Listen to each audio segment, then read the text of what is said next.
അധ്യാപകനായ KS വിനോദാണ് വിവാദമായ മെറിറ്റിന്റെ നടത്തിപ്പുകാരനെന്നായിരുന്നു ഉയർന്ന ആരോപണം. എന്നാൽ തന്റെ കുടുംബത്തിന്റെ ഉടമസ്ഥതയിലുള്ളതാണ് സ്ഥാപനമെങ്കിലും നടത്തിപ്പിൽ യാതൊരു ബന്ധവുമില്ലെന്ന് വിശദീകരിച്ച് വിനോദ് രംഗത്തെത്തി. നമുക്ക് ഒരു ബന്ധമില്ല. നമ്മുടെ കുടുംബാംഗങ്ങൾ നടത്തുന്ന ഒരു ഇതിൽ നമുക്ക് ബന്ധം ഉണ്ടാവുമോ? ലൈസൻസ് ഉള്ളത് എന്റെ ഫാദറിന്റെ പേരിലാണ്. രേഖകൾ പ്രകാരം വിനോദിന്റെ പിതാവായ ശ്രീധരനാണ് മെറിറ്റിന്റെ ഉടമ.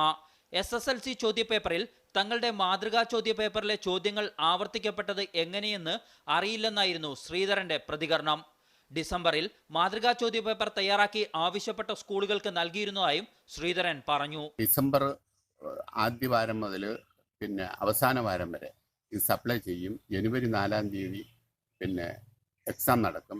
ജനുവരി 27 വരെയാണ് അതിൻ്റെ കാലാവധി. അത് കഴിഞ്ഞ് പിന്നെ ഫെബ്രുവരിയും മാർച്ചും വന്നതിന് ശേഷമാണ് ഇപ്പോൾ ഈ പരിപാടി വന്നിരിക്കുന്നത്. തങ്ങൾ ഒളിവിൽ പോയതായുള്ള പ്രചരണം ശരിയല്ലെന്ന് മെറിറ്റിന്റെ സഹ ഉടമ രവിയും വിശദീകരിച്ചു. അതിനിടെ മെറിറ്റുമായി ബന്ധപ്പെട്ട വിവാദങ്ങളിൽ പോലീസ് പ്രാഥമിക പരിശോധന ആരംഭിച്ചു.